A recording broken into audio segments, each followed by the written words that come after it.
public who are not here, which is okay. Let's first, this is the Community and Economic Development Committee. If you could please take the roll. Councilmember Casey. Here. Mulcahy. Absent. Ortiz. Present. Kamei. Here. Foley. Here. Thank you. Great.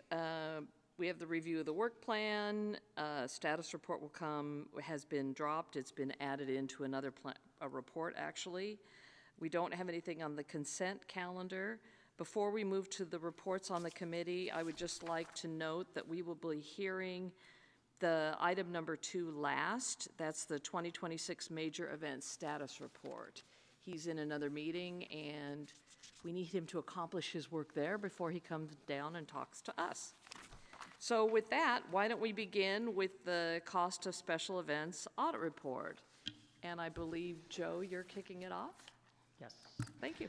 So good afternoon, Joe Royce, City Auditor. I'm here in the box with Brittany Harvey, Michael O'Connell, and Dilnosa Kadoy-Berganova from my office for our city costs for outdoor special events audit. Opportunities exist to enhance customer service. Also in the box are Carrie Adams-Hapner from the Office of Economic Development and Cultural Affairs, or OEDCA, and Sergeant Tony Dieppe from the Police Department.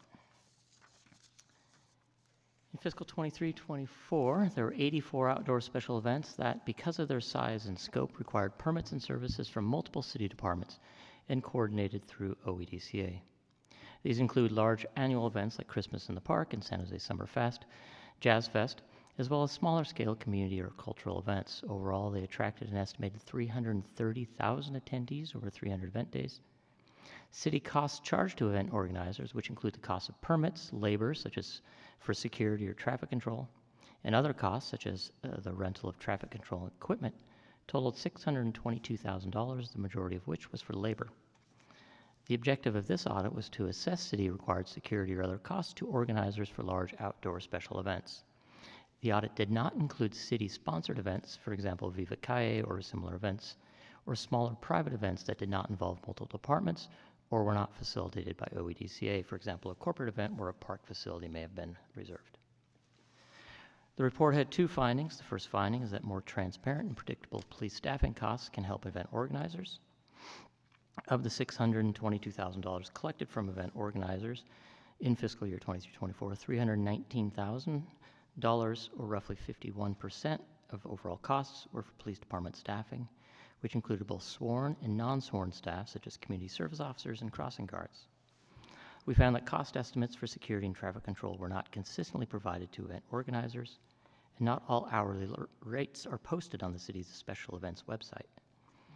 Sworn and non-sworn police personnel voluntarily sign up for to work special events through the Police Department's Secondary Employment Unit, or SEU, and fully staffing events has been a persistent challenge for SEU. Lastly, roles and responsibilities for sworn officers, non-sworn staff, and private security are not clearly defined, and clarifying those roles and encouraging the appropriate use of private security can help organizers ensure a safe and affordable event.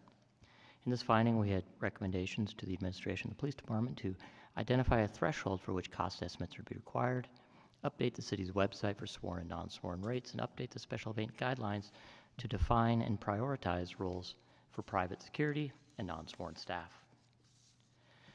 The second finding is improving coordination in the event process may help enhance customer service. The city has developed a customer service vision and standards to improve customer service across the organization, and while the outdoor event processes meet some elements of these standards, there is room for improvement to better support event organizers. We found that currently event organizers receive separate invoices and go through different billing processes for each department involved, and in some instances, they may receive multiple invoices from the same department months apart.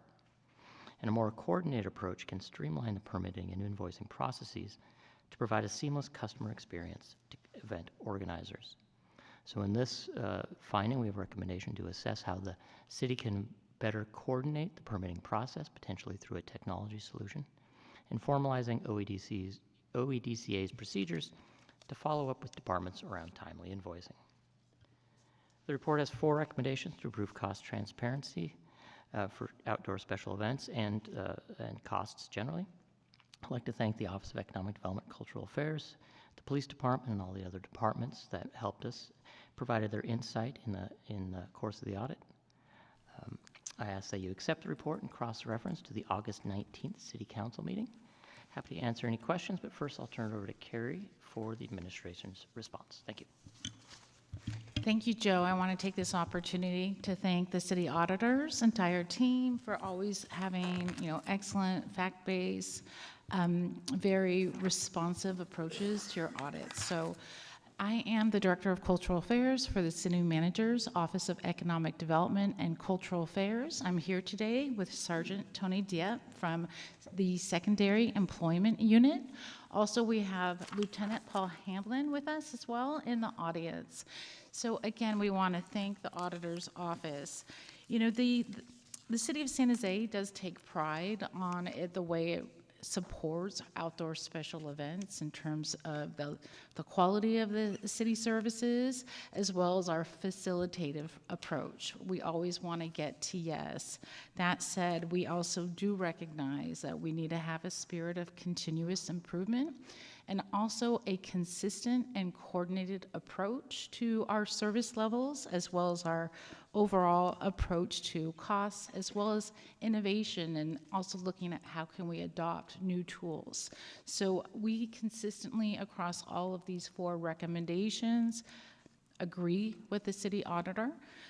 Furthermore, with the exception of one, which I'll give you more detail on, we have ranked them all as green. That means we will begin the implementation immediately, and we don't anticipate any issues with the implementation.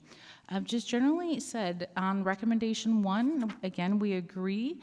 We do also recommend that the city services related to traffic control and safety required for outdoor special events, we do absolutely need to communicate what the range of those city service costs are, as well as we will be working very closely with SCU to ensure a very timely communication to event organizers around the available level of SCU staff, so that if SU staff is not available, then they can look at alternative staffing solutions. The second recommendation related to the police department and making sure that all updated police costs are in both our special event guidelines and transparently listed on our website. We 100% agree and commit to that. And we will complete that by the end of this calendar year. In regards to recommendation 3, which is specific to the costs and sworn staff challenges, that we will be working with the police department to update the special event guidelines, as well as the secondary employment unit procedures guide to define and prioritize roles for our sworn officers. So what's the highest and best use of our sworn officers, as well as what are the roles for private security and non-sworn personnel, specifically related around traffic control. So again, we see this as something we can prioritize over the next fiscal year. And finally, around recommendation number 4, which is specific to how we can be better coordinated across departments to provide permits as well as billing. We are, right now, the police department is piloting a new software system that they're using for permits.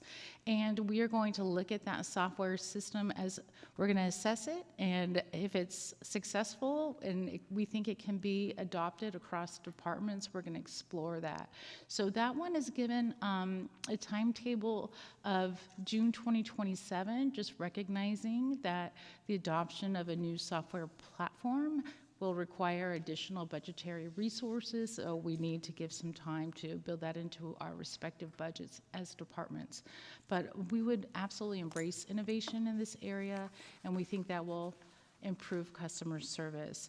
So in conclusion, I just want to say outdoor special events are what I describe as at the nexus of community, economic, and cultural development. So when outdoor special events thrive, so does our economy, as well as our community and our culture. So thank you very much, and that concludes any response that I have. Thank you, Carrie, for that presentation. I'm just here to answer any questions you guys might have. Again, my name is Tony Dipp. I'm the sergeant with the Secondary Employment Unit. So, Thank you, Sergeant, for being here. Hardly recognized you. same haircut. Thank you, Joe, for your presentation, and Carrie, your response, and any questions we have for secondary employment, we'll be sure and ask. Well, first I'll go to Councilmember Ortiz, not acknowledging that there isn't anyone in the audience other than staff on the right. Great. First off, just want to thank staff, the auditor and OCA staff for your response to this report. I think this is an important discussion just based on, how all of us have events in our districts, whether we're sponsoring them or they're just occurring in the neighborhoods in which we represent. And this is also timely given our discussions around the entertainment zones and just FIFA coming and other discussions that we'll be having over the next couple of years. Did just have a question, but do just want to thank staff for always being helpful to my team. My team definitely enjoys working with all of you. I know, Tony, you assisted us with our most recent Cinco de Mayo event, specifically, advising us on security to make sure that our participants were safe, and it was a safe event. One of the largest Cinco de Mayo we've had in years, and no issues. So, knock on wood for next year, but I think we're on the right track. But I just want to mention, thank you both for the assistance you provide my team and to our residents.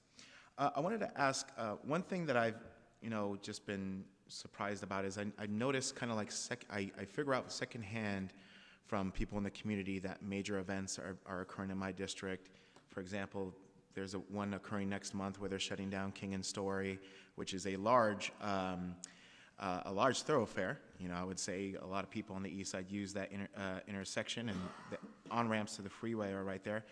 But I kind of hear after the fact that somebody has permits and they're closing the streets down. So I just wanted to see what responsibility does staff have to inform their council members when something like this is occurring that may have impact to the council member in his office. Thank you for the question. So community communication is core to every special event and associated process. So we do require event organizers to reach out to impacted businesses as well as residents within a certain radius of a closure or even an event. That said, I think with major, and we also review, what are the impacts of major intersections like King and Story. And we would absolutely benefit from any outreach that you can also support to ensure that residents are aware of street closures. If it was my event, I'm happy to dedicate staff to do that, but I think if this is city staff approving this, I think that your side should have some skin in the game as well. And I don't know if there's been anybody talking to the business owners, but I know they're upset. It's a requirement for receiving the permit for the event organizer to conduct that outreach. It is a requirement of the permit. Okay. Well, from my understanding, nobody's done it yet. So just so that you know.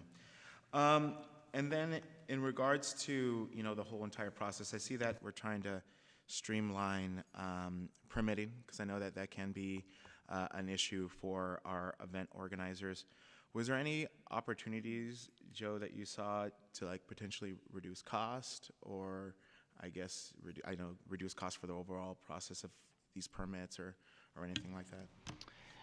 So that's a great question. So primarily, as I mentioned, one of the biggest driver is the security costs. So the last recommendation in the first finding is really trying to get at how do we identify and prioritize those roles where non-sworn staff can fill in, because sworn staff, it's never a one-to-one comparison between what a sworn officer can provide and what a non-sworn. But there's certain roles like traffic control or just general security around perimeter or something that a private security potentially could. So that's what that recommendation is really getting at, is let's really clarify and identify those roles where non-sworn or private security can step in. Understanding that SU has real challenges in filling those positions. So let's get ahead of that and just try to clarify and prioritize those roles where we can. And that could potentially have some cost implications. Okay, that sounds good. Thank you, Joe. And there's just one thing I want to raise. I don't think there's really a solution, but I just noticed when you, maybe not for the small events, but like for these larger events, we easily can have like security firm contracts that could go over 10,000, which I believe triggers the bidding process, and same thing for other avenues. I don't know if there's like, we do the whole bidding process and somebody gets the account, and the lowest bidder isn't always the best person to provide security services in those type of situations. So we had to get 2 different security firms in order to make sure that the event was secure. But it's just something that, as an event organizer, I could see come up in those discussions, which could cause some stress to the organizers. All right, and I guess I will move to accept this report. And are we forwarding this to the City Council? Yes. And to forward it to the City Council. Thank you. Great, thank you. Councilmember Kamei. Thank you so much. I'd like to thank the auditor and his team for a thorough, as usual, report, and and I'd like to thank the Office of Economic Development for your responses. I had a question regarding recommendation 4. I was really surprised, and I knew that there was a number of invoices and permits that were needed, but I didn't realize that the timing in which an event organizer gets information is extremely varied. So as your response for the police department piloting a new centralized permitting, because it also would be the same for the fire department, parks, other services, public works, I'm wondering, everybody does their invoicing separately because everybody has their individualized way of submitting that information. And I'm just wondering that since it's going to take till June 2027, might it be appropriate to think about all of the permits that are needed in addition to the invoicing to be centralized? I understand that when people pay their bill, it goes to finance. Somehow, finance has a way of making sure that, the invoices, whichever they may be, are paid, right? So if the accounts receivable could be tied to the accounts, the other accounts, it might be, and I don't know if that's what you're trying, but since you're trying it and we're going to have to wait so long, it would be very helpful to have the other departments take a look to see, oh no, because if you get a new system and then Public Works has to get another new system and somebody else has to get a new system, you will end up in the same spot. So I just think that since you're going to do the work already, bringing others in, whether it's fire, parks, public works, whatever, to all at the same time say, yeah, I could probably use that, or let's see how it works with police, and it would be also in line with what we need. Because I don't understand why we have to have so many invoices. To me, it's just like, why isn't finance doing invoices? And there may be a good reason. It's just that if the money coming in is going to be all taken in through finance, why can't the invoices going out? And there may be a good reason, but I just thought that since we're going to do this work anyway, and from your recommendation, it sounds like you agree with it, given the time that it takes to do this, it would be good to incorporate everybody as opposed to just the police department. Is that possible? Thank you for the question, and I think I need to provide some clarification. So currently, the police department is piloting a new software program that can be adopted by different departments. So it would be one system that different departments can utilize. So it would have some type of a centralized approach, and it wouldn't be a different system. And then what would happen eventually, our department is going to be doing the follow-up to ensure that the billing is being done in a timely way. The reason why it might take more time is we need to do the analysis around the software system that's being piloted right now, including the costs associated with that. And then to ensure that we have the staffing resources as well. But to your point, Councilmember Kamei, we agree, we do want to ensure that we have the left hand and the right hand working together in a very efficient manner. So I think that is maybe the spirit of this, so that we as a city whole are working and being facilitative and efficient with our event organizing community. Thank you for that.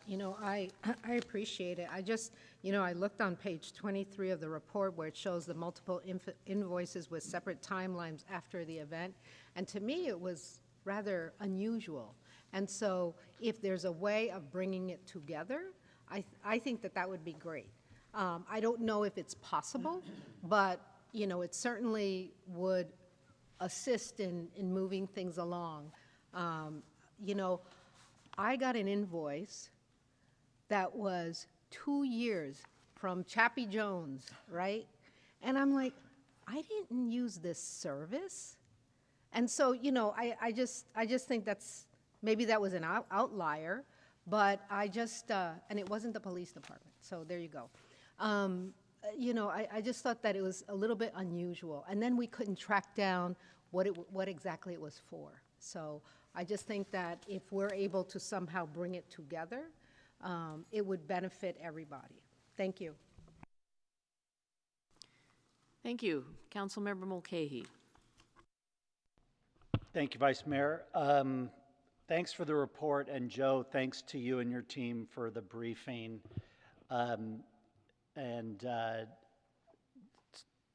Having been in this community a long time and been on the producing side of events, providing more clarity, certainty for our presenting community would, I think, be really invaluable. And it sounds like it's taken a long time to get us to this audit and to look at, one of the many variables and issues that our presenting community faces. So I've got just a few questions, certainly support moving the report forward. And maybe, Carrie, this is probably best for you, because I will come to more specific, but this is really about the labor side of the equation and sort of the head count on security and so forth. But have we, and you talked about like an ongoing evaluation, but there's many other costs that give our presenting community a lot of heartache, and that is the scoping of things like the porta potty numbers, the fencing requirements, the garbage pickup requirements. Are we doing our own sort of internal auditing on that to make sure that we're right-sizing these requests for events? And I know they have to be based on size, but fundamentally, are we doing that on an ongoing basis to make sure we're making this as affordable for the presenting community as possible? Yes. Our events team, they coordinate with different services and provide ongoing technical assistance and suggestions to our event organizers, just short of telling them what vendors to pick, because we don't select vendors on their behalf. But that is part of our regular analysis. This is something that we do on a regular basis, and it's very important to our department. We also make recommendations around locations as well, where they might be able to improve costs related to where they're having their event. And maybe if it's a run, maybe, what's the route, what would be more efficient in terms of labor costs. So I would say that's an ongoing part of our work and spirit of what we feel like we can bring to the process. So having said that, is that also then, let's say that, Sergeant sitting next to you is scoping the security side of the event. Are you bringing that experience and that knowledge of events on the ground to then influence the scoping of what is required around security? Because I will just say by and large, and no disrespect to our police department and that work, it's in every event. I'll probably get, emails after this that, no, you're wrong, but it seems to me that most people will say that the security costs are the most significant line item in their package of costs. So are we doing a good job as kind of your client, Carrie, is the presenter, and then we've got to sort of pull in the security piece.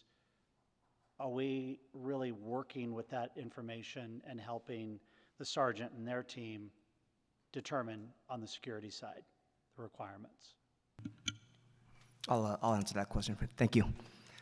We all, during the pre-event meetings, we would talk to the promoters and ask them basically what is the size of their expected crowd, what type of event is it, do we have any back history on it, is this a brand new event or is it an annual reoccurring event? Also too, we look at what safety plan they present to us, and then we work off of that and we make necessary tweaks and adjustments to staffing.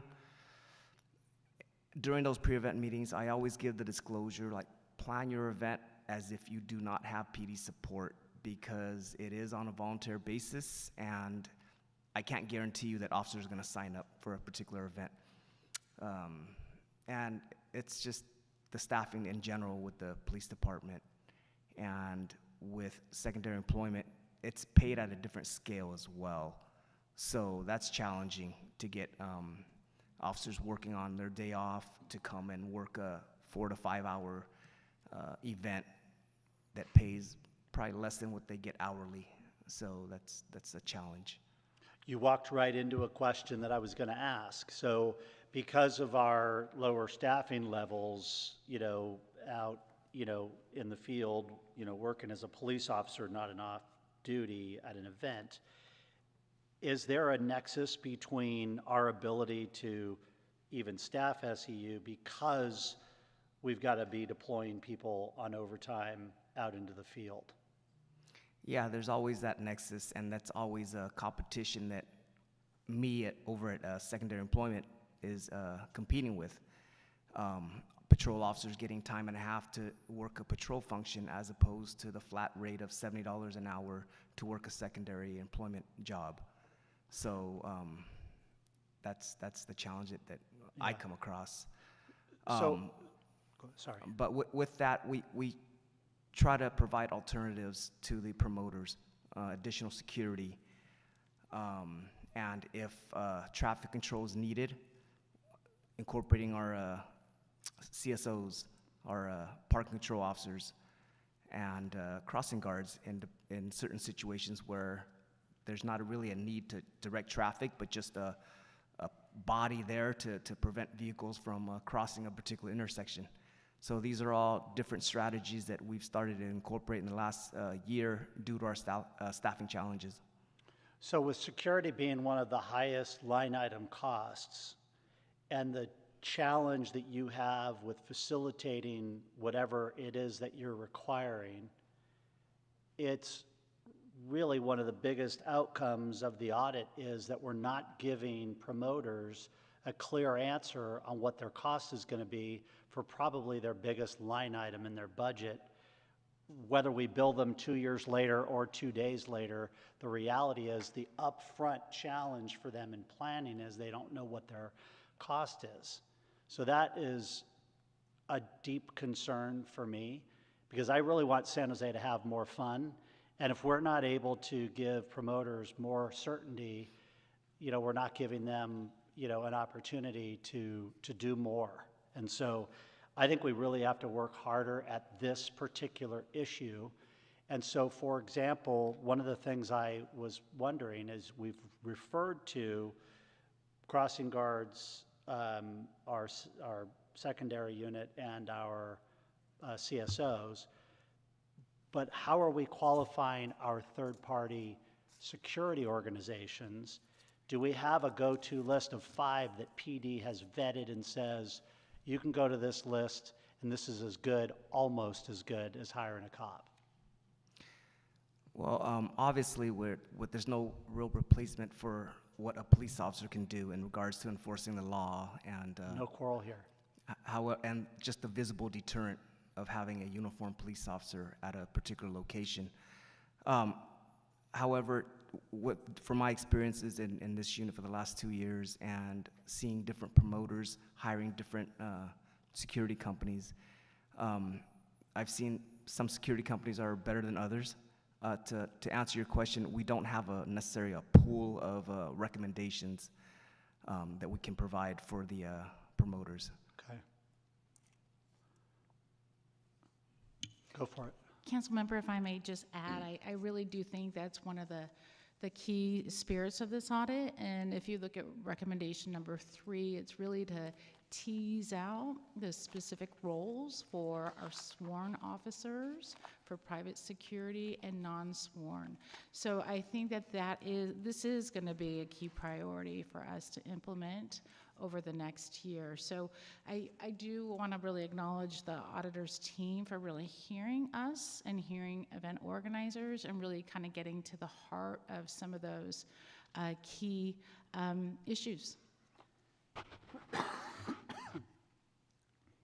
Let me just see, I may have one more. So Carrie, are you saying that you're going to work on this idea of having sort of a go-to list of security so that it's not,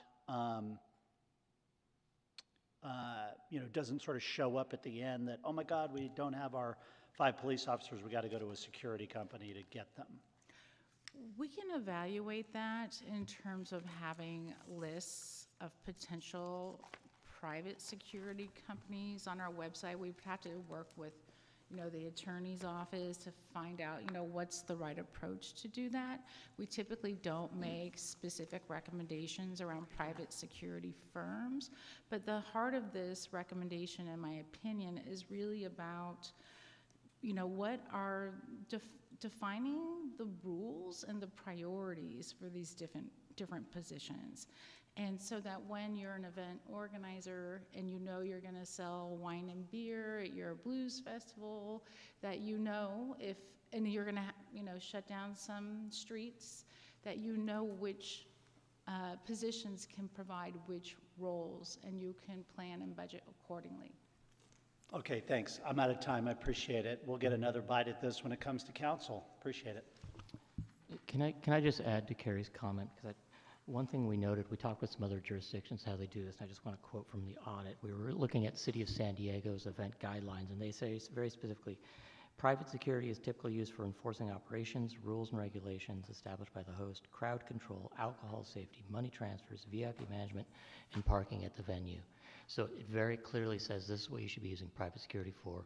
And if we had similar guidelines, event organizers at the very beginning can fill those positions then with private security and not wait. I mean, some of these was always going to be private security, but just being really clear about that so folks can get those positions filled early. Thank you, Joe. Councilmember Casey. Thank you, Madam Chair. It's sort of, I don't mean to answer Michael's question, but looking through, and we canceled the 4th of July at Almond Lake primarily due to security concerns. And one thing we figured out was, and the concern I would have with us endorsing any outside security forces is that in the event that they're not good or something happens, we'd be liable because we've kind of endorsed them. Because we had a security outfit for the last 2 years at Almond Lake. 1 year they were really good. The following year they were awful. And there's, I would imagine, a lot of turnover in the ranks of those companies. So one of the things I would caution is us not to necessarily endorse any outside security for the liability concerns. Thank you.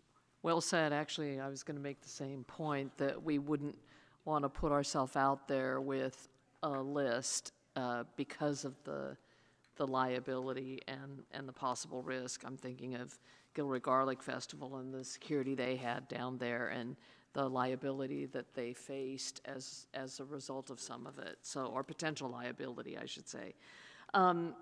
With that, I do have a question about the secondary employment unit and how they sign up. How do they, and it doesn't sound like they're actually committing to the time. They can back out at the last minute, right? How do they know about it?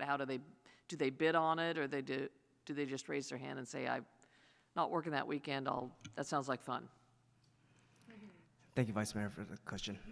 So we use a system called e-resource, and as soon as we get an application in for an event, a special event, once it's vetted and it's permitted, and we have the pre-event meeting, and we establish the staffing as far as PD, the numbers, the hours, my staff specialist will post that job on e-resource for any officer, whether it be full-time or our reserve unit officers to pick up on a volunteer basis. And I do get last-minute cancellations that they call me and, hey, I need to cancel. I know it's in 4 hours.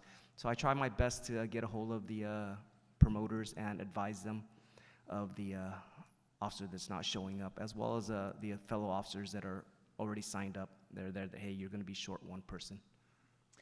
Is there anything you can do to get the officers to, if they're going to withdraw, I mean, they may be on the edge now, and if something better comes up, I'm not going to do it.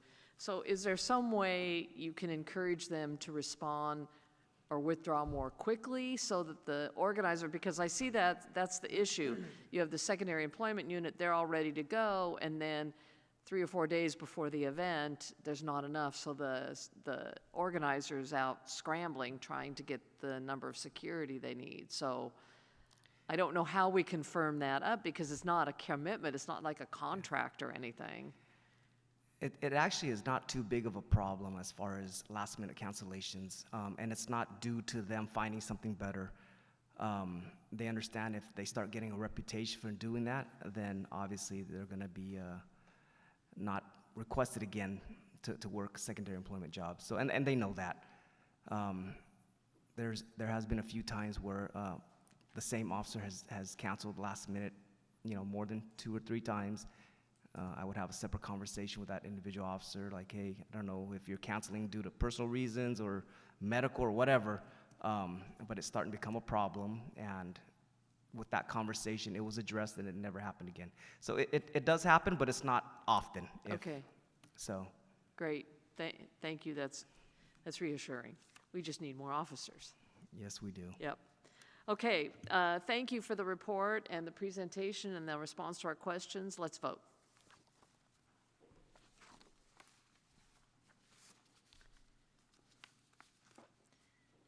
Thank you, that motion carries. The next item, because we're moving item 2 to the end, is the Downtown Annual Progress Report. And Blage, are you and Chris presenting? Okay.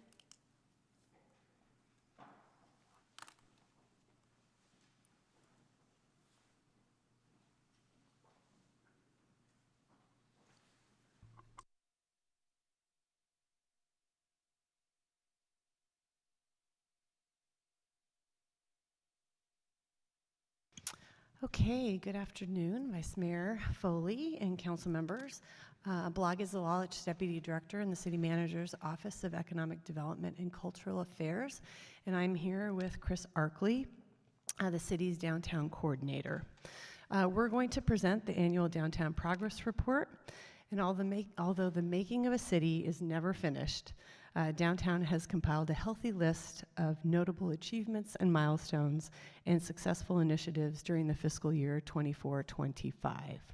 Chris is going to take us through the presentation, and I'll come back at the end to provide some context on how we're going to report on Downtown's progress moving forward.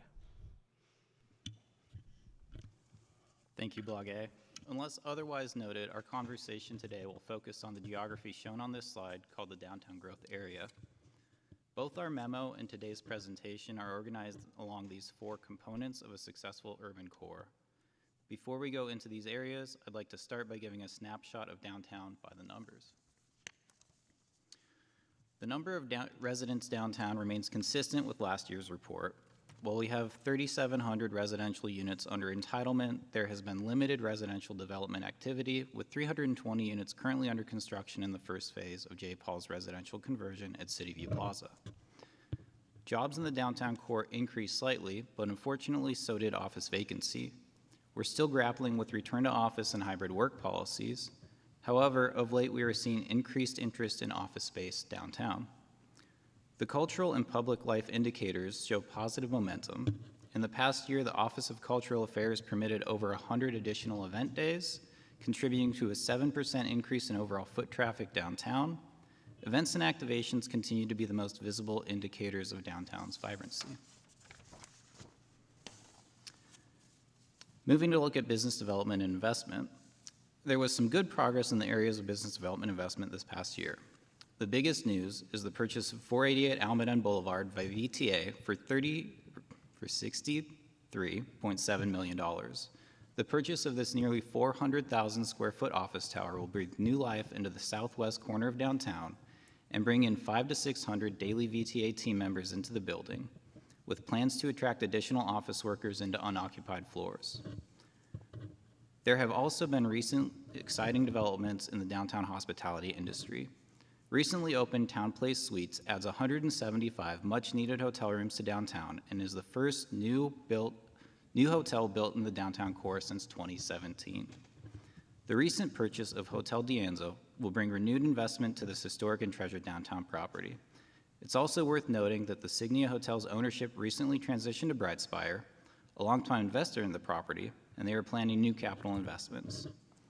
Our downtown office incentive, established late last year, offering business license and parking incentives to qualifying new office leases in the urban core, has seen some uptake with the opening of offices from Plug and Play and Abacus Semiconductors, for a total of nearly 9,000 square feet added through this program. Plug and Play's lease is especially notable as San Jose is the location of the group's first AI Center of Excellence, an AI incubator program working in partnership with collaborators such as San Jose State, the City of San Jose, PG&E, and the Knight Foundation, to name a few. Joining Abacus and Plug and Play in the tech office space are recent additions, Talus Group and Hippo Analytics, who have also chosen downtown San Jose for their new offices. While large developments and office leases are the biggest economic drivers downtown, the most visible indicator of downtown's health is the state of our ground floor retail. I've highlighted just a few of the many openings in the past year. You can see the ribbon cutting for for Press Room, joining EOS Cynics, which opened in late 2024. The Press Room adds another elevated dining option downtown. Along the Paseo de San Antonio, we've recently welcomed Sumi Sushi, and last year cut the ribbon for Campus Burgers. Both of these locations cater heavily to the adjacent student population at San Jose State and have been a hit with students and downtowners alike. In April, Jackie's Place opened in the Sofa District with a huge community celebration building off of the Sofa Street Fair that weekend. The Moment pop-up expansion on Post Street in the Paseo de San Antonio recently completed their first year of operation, with 10 concepts operating downtown and one, Miggy Sarah Candles, recently moving into a retail location in San Pedro Square Market. We also welcome Dental Specialties Institute, which moved into the space formerly occupied by Western Dental. Despite a difficult financing environment, we've seen meaningful movement in residential development this year. Spartan Village on the Paseo opened last fall with 700 student beds on the Paseo de San Antonio, which has not only strengthened the city and university bond, but also added beneficial foot traffic along this corridor. The previously 10% occupied 188 West St. James sold to new owners, likely to bring most of the remaining 570 condos to the market soon. City View Plaza is proceeding with an office to residential conversion with 680 planned units and construction currently underway on the first 320 units. We know that development interest depends heavily on the positive perception of downtown, which is why clean and safe operations remain top priorities. Groundworks, funded by downtown property owners, removes nearly 80,000 pounds of trash and over 2,000 graffiti tags monthly, and was recently recognized with a well-deserved commendation from City Council in February. San Jose Police Department foot patrols were 80% staffed in the past year, and San Jose State's University Police Department is active along the Paseo, showing a more visible and collaborative safety presence while supporting the new students in the area. Clean and safe work is further supported by the ongoing Downtown Safety and Security Committee, which convenes monthly to coordinate safety efforts across public safety agencies and social service providers. Building off of these meetings, SJPD and the city's attorney's office recently instituted a stay-away order for St. James Park for a group of individuals with numerous drug charges in the area, addressing a community concern and creating a more safe and welcoming area for students at nearby Hillbrook Upper School and 3rd Street Community Center. Through PATH and the social impact team, we've reached more unhoused individuals, connecting them with critical services. Combined, these two teams working in the downtown core have made over 5,000 contacts in the past year. PATH assisted 141 individuals in obtaining housing. The social impact team, now in their 2nd year, continues to be a resource available 7 days a week downtown with the goal of building trust and connecting unhoused individuals with case management through partner organizations. A working group comprised of PATH, the social impact team, City of San Jose Housing, and Santa Clara County Behavioral Health, known as the Collab, focuses on identifying and coordinating services for our most vulnerable individuals experiencing homelessness. In the past year, this group has identified 46 vulnerable individuals and has been able to assist 18 of these into transitional housing, or more than a third of those identified. This makes a huge difference downtown. Major public realm enhancements, including the establishment of a pedestrian mall on Post Street early this year, follows last year's establishment of the pedestrian mall on San Pedro Street. You can see a few images of the many celebrations on Post Street here. There are plans underway for a vibrant street mural on the street with the Downtown Association, which should be completed ahead of Pride celebrations in August. In early March, ahead of NVIDIA's conference, 61 new pedestrian wayfinding signs were installed throughout downtown, helping visitors to navigate through the area and discover nearby amenities. Placemaking efforts continue on Santa Clara Street, where the Downtown Association, in partnership with the city, is completing targeted placemaking efforts between Market and 4th Street. Every block face along this corridor has seen some type of improvement, or major property transformations are shown in these before and after pictures. You may have seen the vibrant mural taking shape at the former VTA office. This installation will soon be complemented by an illuminated and refreshed sign on top of the building featuring the San Jose placemark. One of the most visible additions was the recently installed tree lighting along the corridor. This addition brings vibrancy and additional color customization similar to other Downtown Association lighting installations at the Circle of Palms and on the San Pedro Street Arch. When activated, this provides visual continuity looking east on Santa Clara towards Sonic Runway and City Hall Tower lighting. Aside from placemaking, downtown has also seen positive impact from legacy and new events and attractions in downtown. In the past year, the Office of Cultural Affairs has permitted 102 events downtown, which represents a total of 368 days of activation, drawing an estimated 2.1 million people into downtown. Some notable new events were DJ Fisher and Steve Aoki concerts, which combined attracted over 20,000 attendees. We saw another year of successful Downtown for the Holidays programming, with 1 million visitors combined coming into downtown between Christmas in the Park, Winter Wonderland, and Downtown Ice. Projection lighting on St. Joseph's Cathedral complemented these activations. After a 2-year hiatus, downtown again has a farmer's market, open weekly on Wednesdays from 9 a.m. to 1:30 p.m., centrally located on the Paseo near Hammer Theater and providing fresh produce and prepared foods downtown. Again this year, downtown hosted NVIDIA's GTC conference. NVIDIA's team this year worked collaboratively with the city and downtown partners to create a downtown campus for event attendees, with a notable expansion into Plaza de Cesar Chavez for the duration of the conference. Downtown certainly felt alive for the week NVIDIA was in town, with an estimated 27,000 attendees and $270 million in economic impact to the city. 2025 also marks the 10-year anniversary of Viva Calle, whose routes featured sections of downtown and complemented other parks activations such as Starlight Cinemas, Paint the City, and the Levitt Concert Series in St. James Park.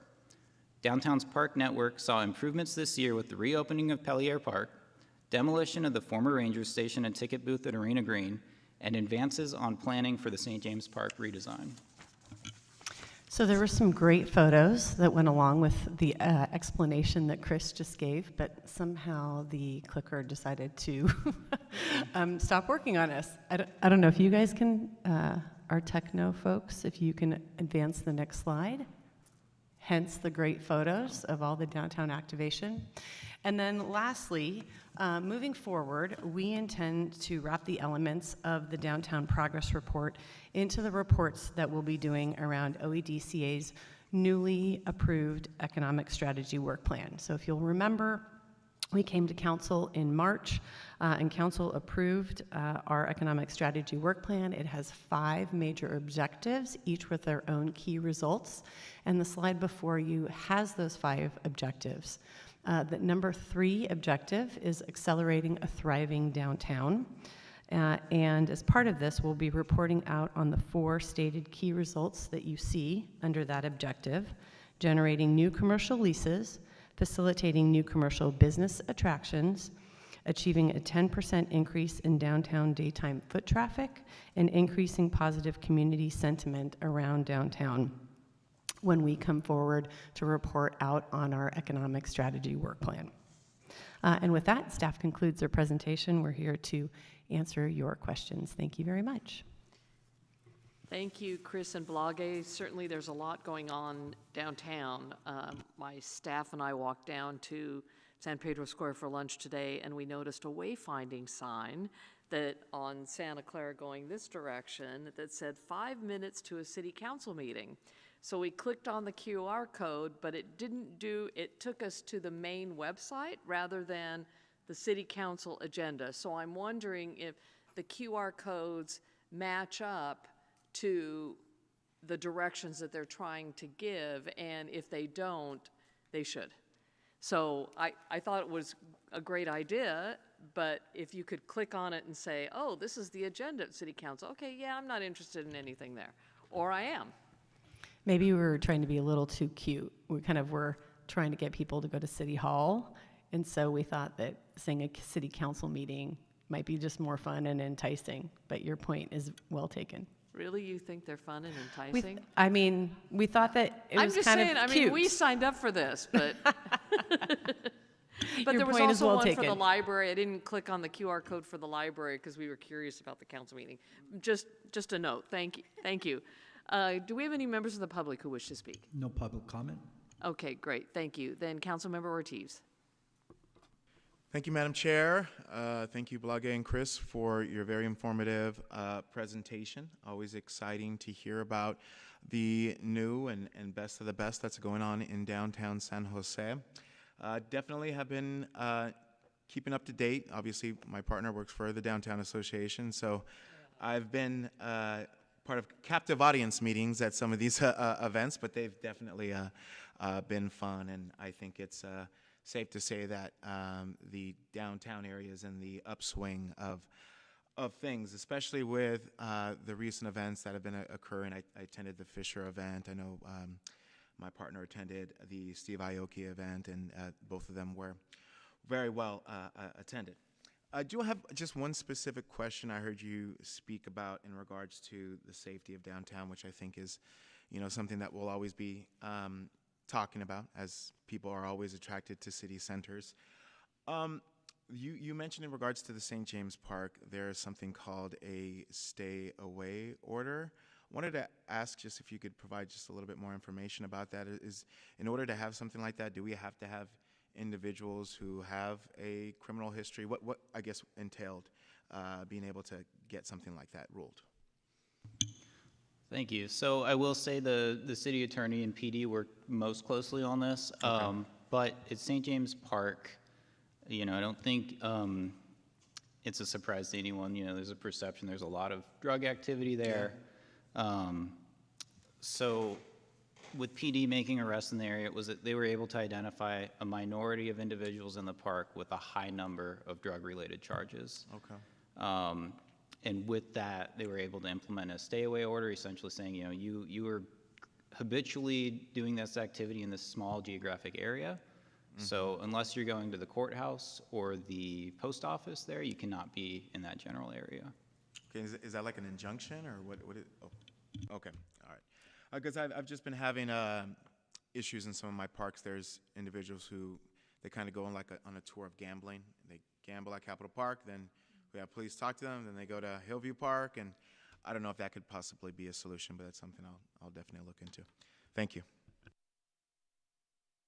Would you Wait a like to move? minute. Yes. Thank you. I will move the item. Are we referring to the council? I guess. No, we are, Oh, no, we are then not. I will move the item. Thank you. Okay, great. Seeing no further hands, let's vote on this item.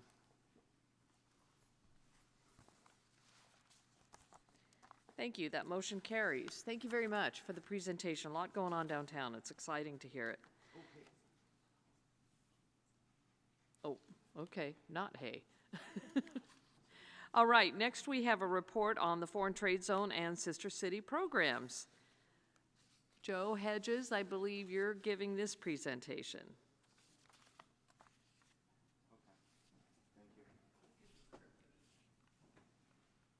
Oh, and Blog A too, okay.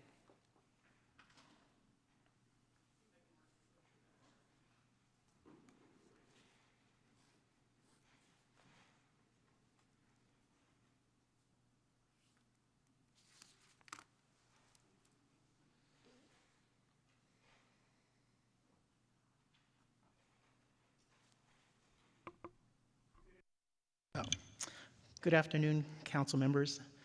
I'm pleased to provide the committee a report on the city's Foreign Trade Zone and Sister Cities programs, which are managed by the City Manager's Office of Economic Development and Cultural Affairs. The Foreign Trade Zone is a federal program established by the United States Congress in 1934 to facilitate commerce and trade in the nation. The city of San Jose applied to the United States Department of Commerce in 1974 to establish a foreign trade zone for San Jose and the region. The San Jose Foreign Trade Zone was the 18th foreign trade zone in the United States. Today, there are over 200 active foreign trade zones nationwide and 17 in California. In November, the city marked 50 years of the San Jose Foreign Trade Zone, and the council presented commendations to our foreign trade zone companies at a city council meeting. This was greatly appreciated by the companies that operate as part of the San Jose Foreign Trade Zone. The city of San Jose is the grantee or the local administrator of this federal program that helps to grow manufacturing, support jobs, and trade. A grantee is typically a city, a county, a state government, an airport authority, or a seaport authority that promotes economic development for the region. A foreign trade zone is a site in the United States that is considered to be outside of a U.S. customs area. This allows foreign merchandise to be admitted into a foreign trade zone without a formal customs clearance and without the payment of duties. A company is able to delay, reduce, or eliminate federal duties and tariffs on foreign merchandise. Next slide. The San Jose Foreign Trade Zone includes San Jose, all of Santa Clara County, the southern part of Alameda County, and Santa Cruz and Scotts Valley. Any site that is zoned for a business activity in this area could potentially be approved as a foreign trade zone site. There are 11 companies that operate their business as part of the San Jose Foreign Trade Zone. The grantee is the applicant to the federal government on behalf of a company that seeks to operate as a foreign trade zone. And the authority that is provided to the company is through the grantee. So anytime a company wants to make changes to their foreign trade zone, to enlarge it, to deactivate a site, is done through the concurrence and the support of the grantee. The foreign trade zone provides companies with financial savings and operational benefits. Importantly, this federal program facilitates economic development for a region and also helps to anchor companies in the United States that might be considering shifting operations to other markets, perhaps to markets where their customer base is located. The San Jose Foreign Trade Zone has grown significantly in the past 2 decades. This coincided with the city's efforts to redesignate the foreign trade zone with the federal government, which streamlined the application process and resulted in many new foreign trade zone projects. In 2023, the San Jose Foreign Trade Zone accounted for roughly $25 billion of activity, over $5 billion in exports, and over 30,000 individuals were employed within the foreign trade zone. The current trade environment is challenging for many businesses locally and in other parts of the United States. The foreign trade zone can provide savings to companies and also provide flexibility in their operations during uncertain trade times. The city is currently working with several companies on potential foreign trade zone projects.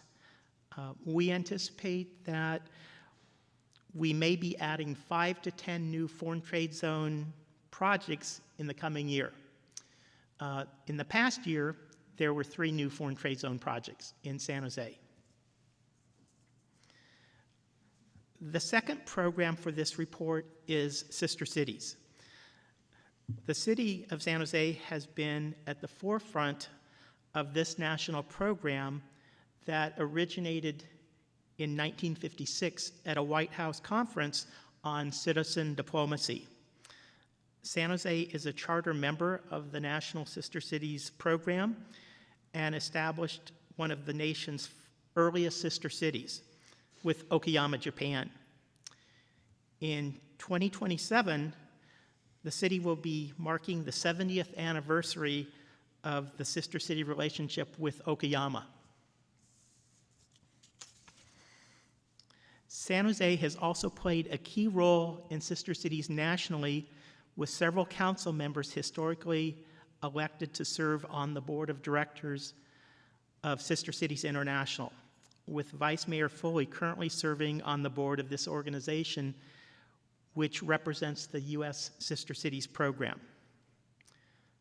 A sister city affiliation is a formal city-to-city relationship that encourages international community engagement in education, the arts, sport, economic development, government, civic affairs, and community programs. San Jose has 8 sister cities and 5 active community organizations for the Okayama, Tainan, Dublin, Pune, India, and Guadalajara sister city programs. Highlights in the past year include a San Jose Sister City delegation visit to Dublin, which was led by Vice Mayor Foley and included Councilmember Kamei as well. The city recently hosted a visit by the Okayama City Council and Okayama Chamber of Commerce and included a city-hosted dinner at the Vice Mayor's home. We were very appreciative that the Vice Mayor and her husband opened their home to welcome the Okayama delegation. San Jose State University has been integral to the Sister Cities program from the very beginning, and President Mattson hosted the delegation for a luncheon at her home. Other programs have included the annual St. Patrick's Day Shamrock Run, which is organized by the San Jose Dublin Sister City program, which was held downtown in March and attracted over 2,000 runners. And last July, 6 San Jose high school students had the opportunity to travel to Okayama, Japan for a one-week Sister City Exchange program, which was organized and hosted by the city of Okayama. In the coming year, 8 Okayama students will visit San Jose for the Sister City Summer Exchange Program, which will be organized by San Jose Okayama Sister Cities. The San Jose Dublin Sister City program will resume their university scholarship program for Dublin and San Jose students, and plans are underway for the city to involve our sister cities in the 2026 Make Music Day, which will have a World Cup theme. With that, I would conclude my remarks, and I would be pleased to answer any questions from the committee. Thank you, Joe. Do we have any members of the public? There is no public comment. Okay, great. Thank you. Being more familiar with the Sister Cities program than the Foreign Trade Zone, although I learned about this when I was a brand new council member on this committee. I think the Foreign Trade Zone is a real wonderful opportunity for us and our businesses. The Sister City program is one to create international goodwill and peace, as you mentioned, and it's really developing and growing year from year as we expand to Africa and China and other parts of the world. We are 70 years with Okayama. Yes. Next 2027. Yes. And I think we're sending a delegation over there, or they would like us to go over there. I don't know that that's been decided yet. One thing I did want to, a couple of things regarding the Okayama relationship. If any of my colleagues ever visit Japan, you should go to Okayama and reach out to the council, because they are very welcoming. The Japanese are tremendous hosts. When you are in there, when you go meet with them, they are very gracious in all that they do. This year, we do an exchange with students, middle school and high school students, where we send students over to Okayama for a week, and they live with families, and another week, and then this year they're coming to San Jose. So actually the program is looking for host families here. So if you know of anybody who'd be interested in hosting, it's just 5 days, and it's at the end of July, early August. It's all, the Okayama Sister City program here in San Jose is the lead organizer. But if you know of any families who might be interested, please let me know, and I'll be happy to share the application information with you. I also want to announce that as part of the Sister Cities International program, this year we're hosting a summit with Japan. It's a U.S.-Japan summit in Izu Mizano City, which is outside of Osaka, and in Osaka right now is the World Expo. So if you care to travel during September, I will be missing a council meeting that week to go to the U.S.-Japan Summit, and there will be people from all over the world, and actually world leaders coming in and attending. So I'm really actually honored to be a delegate and a director with the Sister City programs. That's all I have to report as a sister city.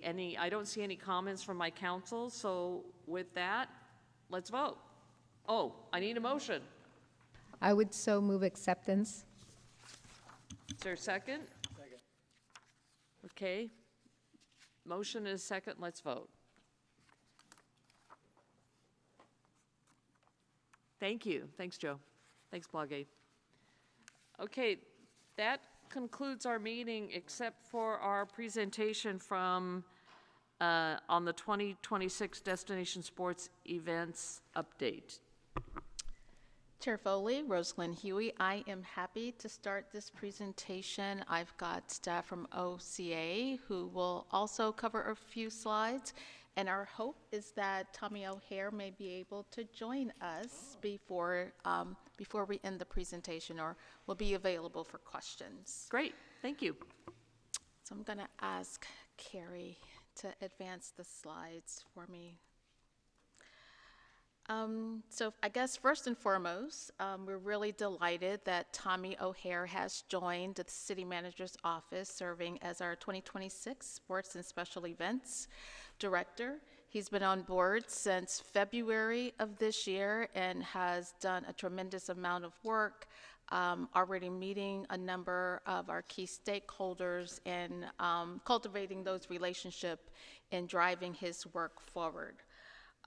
We shared with you, I think we were last here with the committee in October, and we presented to the full council in December of last year, talking about how our staff is organized around the effort. Obviously, there is a tremendous amount of internal coordination among city departments. You see them all listed here on this slide. And in addition to that, we have a number of external partners that we work with really on a regular basis, but obviously for this effort around 2026, we are in close coordination with the Bay Area Host Committee. I will say that the Sports Authority, John Poach, is a gem in our community. We're very thankful. The Sports Authority actually serves as San Jose's official sports commission. And John Poach and Tommy O'Hare are working hand in hand on all of this work. And then, of course, our other partners, the Sharks, Earthquakes, of course, San Jose State University, our Chamber of Commerce, the Downtown Association, SAP, SV Creates, Team San Jose, who is actually taking a lead on all of the marketing efforts around 2026, as well as the Urban Vibrancy Institute. Next slide. So Tommy has taken staff's initial framework and has created what we're calling an SJ26 strategic plan. We have 3 objectives, and they're going to be measured obviously by key results. Our 3 objectives really focus on 3 key things. First and foremost is around our community.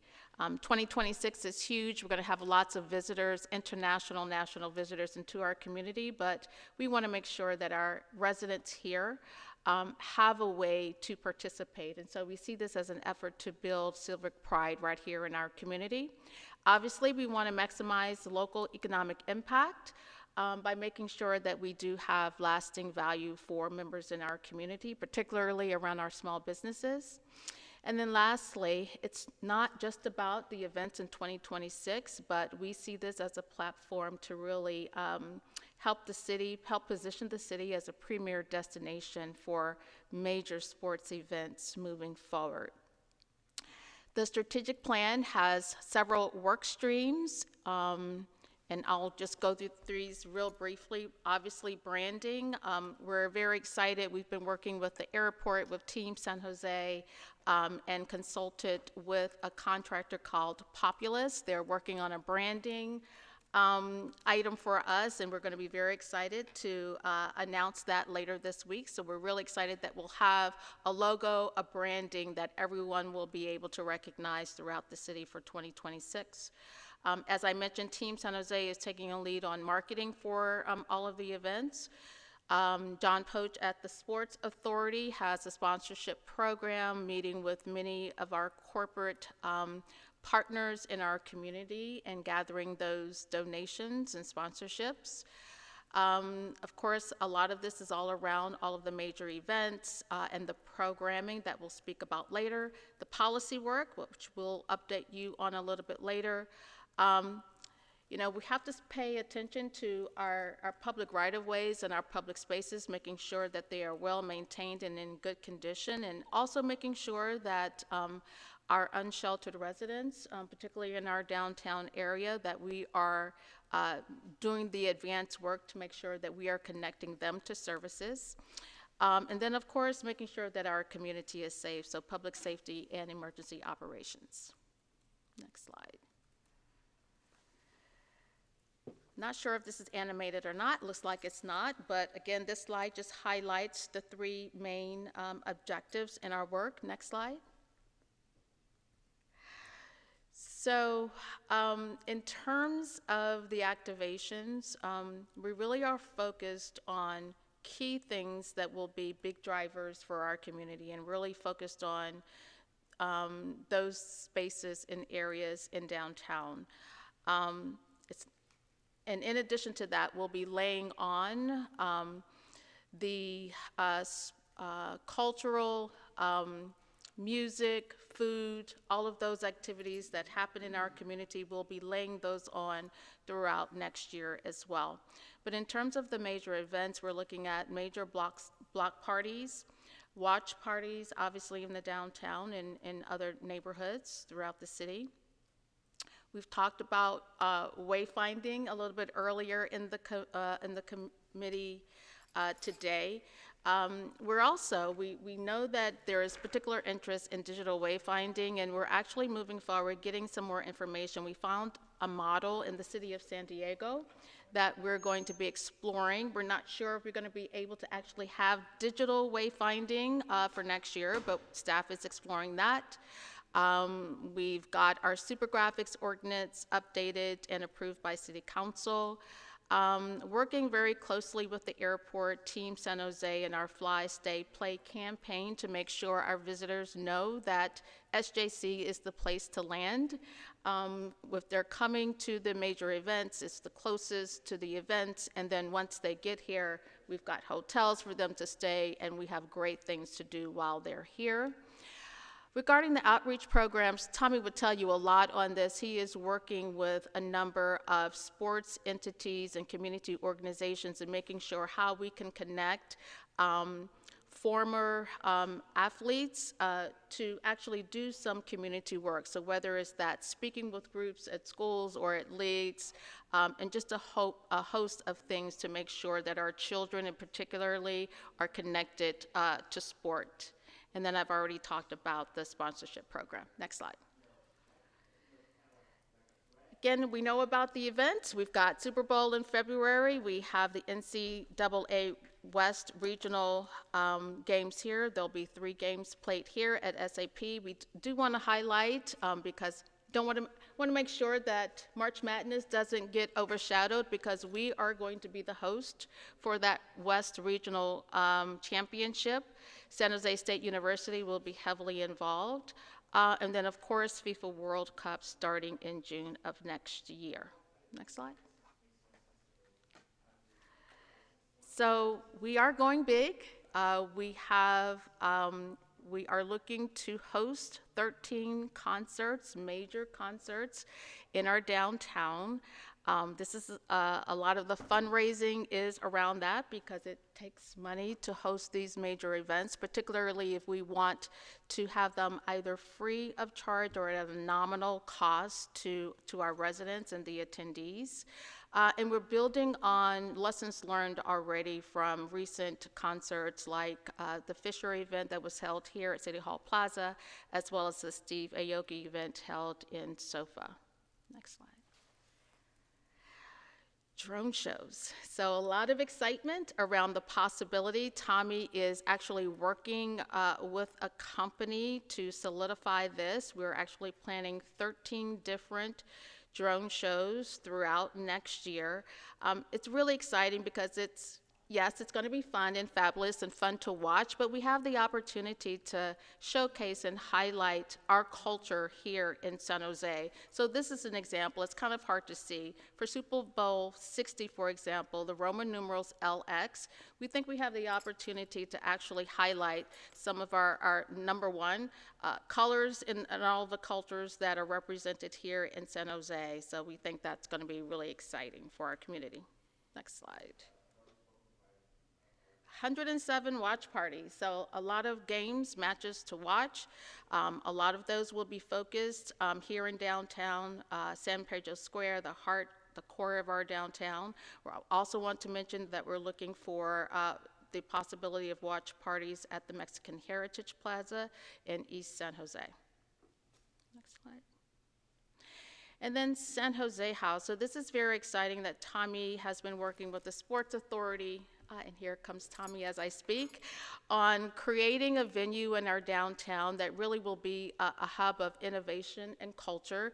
This is actually a corporate space for companies and businesses to use to highlight their products, to host their clients, and it really will be a meeting space and an entertainment space for our companies. Next slide.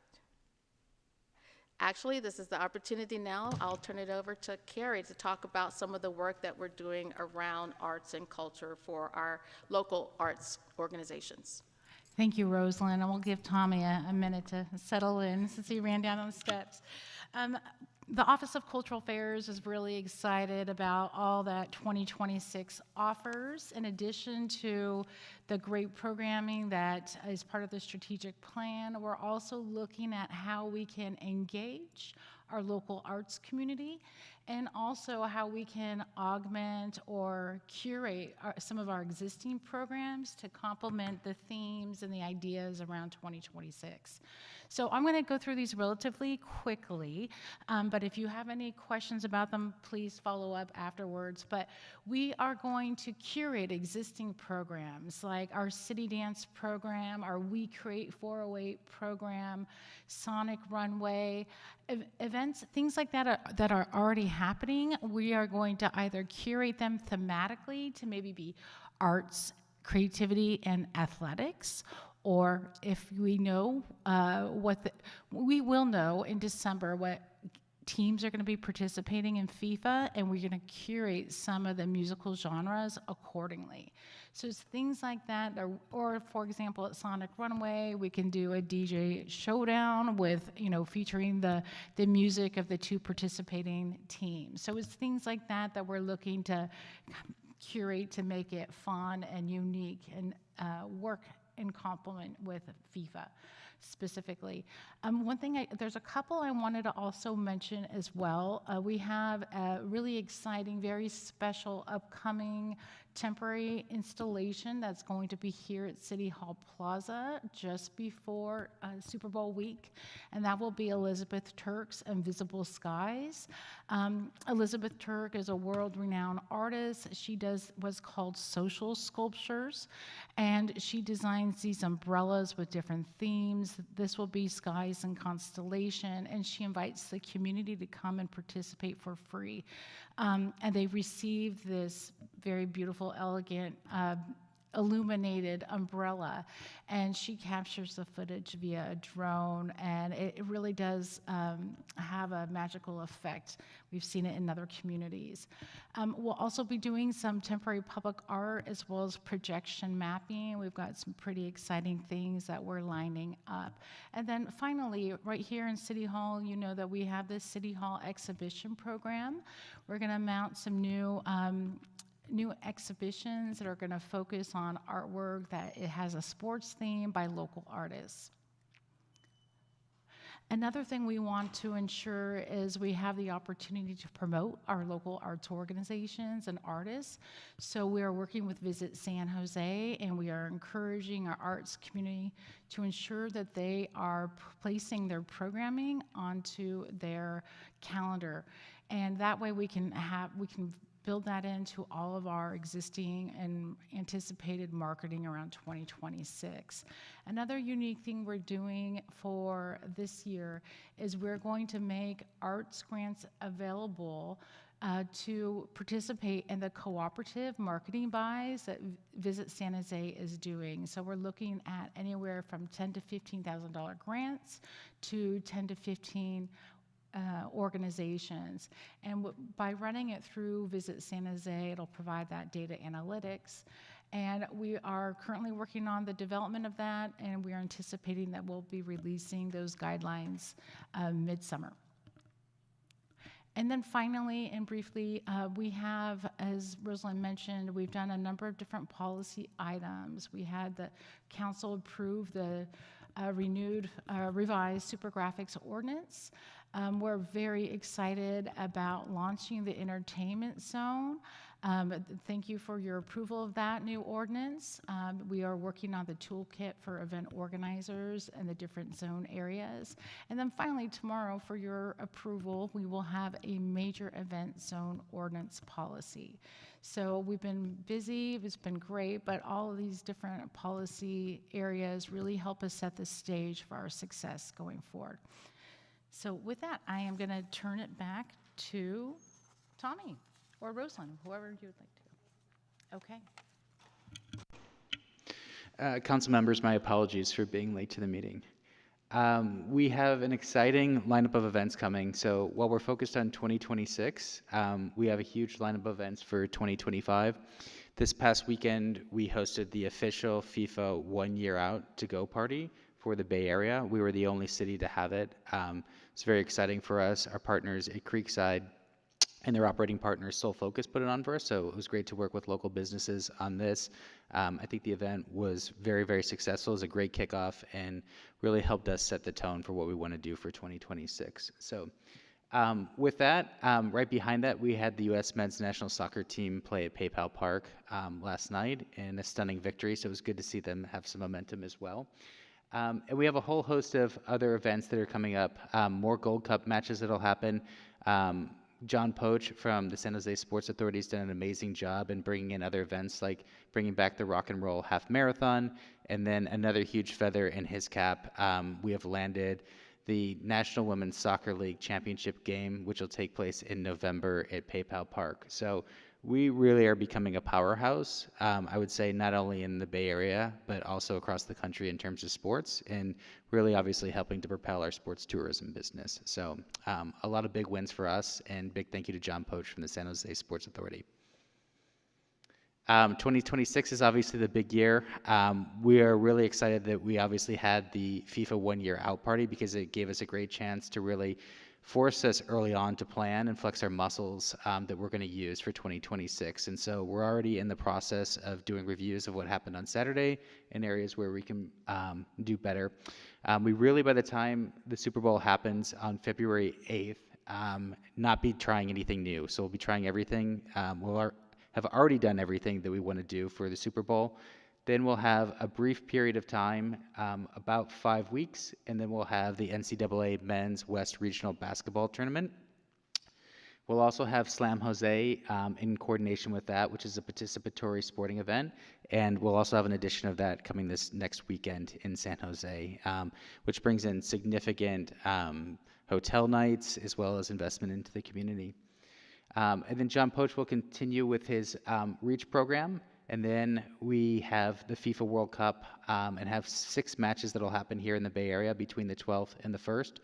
We have 5 of the pool play matches, and then we have 1 knockout match that will happen. And then a whole series of other events. John Poach has landed the Junior Olympic Water Polo Championships and the USA Table Tennis Championships. I think between the 2 of them, we're looking at tens of thousands of hotel rooms that'll be booked for those 2 events. So while they may not seem like major headlining events, they do really book the hotels for us. And then we'll cap off the rest of the year with another Rock and Roll Half Marathon and the San Jose Sports Hall of Fame banquet, where hopefully we'll be toasting all the success that's happened in 2026. That concludes our presentation. Thank you. So exciting. The countdown is here. The wayfinding's out. That's my issue, as you know. The super graphics. I talked to a business the other day who's really excited about the super graphics and the location of their building. Just wonderful opportunity for the city of San Jose, and it feels like a year ago I didn't feel as optimistic as I do today. Today, I feel very optimistic that we're going to be able to pull it off. So thank you, Tommy, for leading the charge. Thank you to all of you. Very much appreciated. Council have any questions?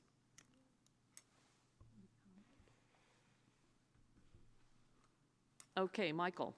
Sorry, Councilmember Mulcahy. It's all right, Vice Mayor. Sorry. Just a couple of things. I was at the event on Saturday. It was both great to kind of kick off the 1 year until FIFA, but also a new event space in our greater downtown over there on Creekside. And so that was cool. But a couple of questions. So one of the little nuggets you talked about was like the two events, like the Junior Olympics, and then I think, what was the other one at the same time? The USA Table Tennis National Yeah. Championships. And you referred to the hotel rooms. I think it'd be cool, and whether we ask TSJ to do it or you can make it part of your presentation, kind of creating that connection between like those actual hotel rooms, like what we actually realize there, because that's really where, you know, our TOT is and the other spending that happens. And with those smaller events, we may sell more hotel rooms for those than we do Super Bowl, right? So I just think that'll be really helpful for this crew to understand that. So anything you can do to help, you know, continue to help educate us on the impacts of these events would be helpful. Okay. Thank you for mentioning that. The next time we present, we'll come with essentially our estimates for the hotel rooms, and then for any events that we've happened and we have the data for it, what we actually contributed to for booking the hotel rooms. And then specifically for the big three sporting events, the Super Bowl, NCAA tournament, and the FIFA World Cup, we have some OKRs that we want to see in terms of lift, and so we can start to report on those once we've got the data back on that. That'd be great. Thank you so much. Thank you, Councilmember Mulcahy. Great, thank you. Councilmember Kamei. Well, as our chair said, this is very exciting, and we're all, I think, really looking forward to this. One of the things that occurred to me is that most of the fans out there who follow this very closely, you know, they've already kind of like booked their tickets and they're going to be here and all of that. When you're thinking about who's your audience, are you thinking that it's more on a regional basis where we'll be attracting, you know, those who are fans, but perhaps, you know, may not be able to, I don't know what these tickets cost, you know, but I imagine that it's quite expensive. So for those who are enthusiasts but not, you know, are not able to do that, I'm just wondering, is your target like more regional or local, or, you know, because I think that it'd be nice to be able to have more people here, but not everybody will be able to stay. Yep. So I would say in terms of the audience that we're trying to attract, it's threefold. One would be international and a national audience who's going to come in and want to go to these sporting events. Although there are people that just come to the Super Bowl just to be around the Super Bowl. So there is a healthy audience that will just come in from around the country just to be here. Two is regional, and the last one is our residents. And I also think that's probably one of our most important aspects, because the reality of the situation is these sporting events are so expensive and there's so few tickets. Most people won't be able to go to these sporting events. Right. And we don't want to end up in a situation where we felt like we threw a big party here and our residents weren't able to benefit from it. And so everything that we're trying to do involves everyone in the community being able to come out to these events. And we do have a lot of stuff focused on wayfinding, where you can select what are the free events that I can go and attend. So we look at what can we do to get the local community out, and what can we do to make them feel like they had an experience with these sporting events without having to buy a ticket to go to the sporting events. Then what can we do to attract regional business in here? So booking hotel rooms, spending money in our restaurants here, and then three really relates to flying to San Jose, staying in San Jose, and playing in San Jose. So it is threefold, but a really big effort on making sure that the community feels like they benefited from these events without having to buy a ticket to the events. Great, great. And then earlier today, we had a special events audit report, and it talked about, you know, when you're putting a huge event together and all of that. It sounds like this is going to have multiple over a period of time, depending on which event we're focusing on. And I'm just wondering, you know, will other events that are usually part of, will they sort of get incorporated? Because I think that it seems sort of natural that some of the events that would already be happening, that are kind of like happening on a you know, annual basis, you know. Yep. Yeah, I think probably the best way to answer that is what we're doing, working with Carrie's group on the cultural side of things and making sure that that's incorporated into what we're doing. So when people are planning their journey through our microsite, we'll have all of their event data in there as well. Oh, so they can great. plan their entire day around that, and they can see everything that's happening here in San Jose. So it's not just like come to a concert or come to a watch party, but it's see basically what's going to happen with Elizabeth Turk and her art exhibit. And so we don't want to feel like it's like, oh, and oh, by the way, you have this. It's Right. integrated in terms of what we're doing. So we want to have a seamless experience across, like, when the concert ends and the drone show happens or sometime in between there, you can see projection mapping that the Office of Cultural Affairs is working on, or the Elizabeth Turk exhibit, or things like that. So we're really trying to make sure, one, we're incorporated because it's a great user experience. Two, use these national events to shine a light on San Jose and tell the story about the diversity and culture that we have here in San Jose. Nice, nice. Well, I thank you so much, and I'd like to move acceptance of the status report and cross-reference it to the City Council for our meeting of August 19th. Great. Thank you for that. And very excited to see this come forward, and really excited to see the report that the NFL, one of the teams, is going to stay down here at the Signia, I think the report said, and we're still trying to get media day, which should be awesome. Yes. And practice will be at San Jose State. Those are wonderful community opportunities for us. Yeah, it's another big point is that it's not just like we're the big city next to where these events are happening. Things are actually happening here, and significant money is being spent here in our community. So to your point, that one NFL team will stay here at the San Jose Marriott, practice at San Jose State. And then on the FIFA side of things, FIFA's West Coast headquarters will be here in San Jose, so they'll be booking office space as well as hoteling space and practicing in San Jose. So on top of that, then we have the NCAA tournament that's happening here. So a significant amount of investment is happening directly related to these sporting events. A lot happening next year. Wonderful. Thank you. With that, let's vote. Thank you. That's approved unanimously, and we'll see you in August. Thank you. So concludes the regular meeting. Moving to public comment. I don't see anyone here. Do you have any? You had one, but he left. James, if you're still here. He took And off. back to the committee. Okay, great. Thank you. We stand adjourned. We'll see you in a couple of months. Joe.